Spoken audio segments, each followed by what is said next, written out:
make the team here at Thrive. Here's Francine McCrory. He has an Olympic gold medal from Beijing in the 4x400.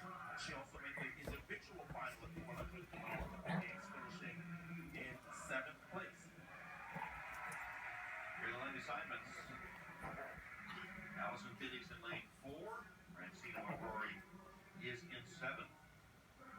And don't think that this is an automatic qualification here for Allison Felix. She has said that it's a good thing she has very high tolerance for pain because she feels pain with every single step. This is not the hardest of the semifinals as long as she is capable of getting through Tom. But after watching her do some start practice the last couple days, I think this is the biggest undertaking she's ever had to face. She's been running here since she was 15 years old. She's now 30. And when she undertook Keko. this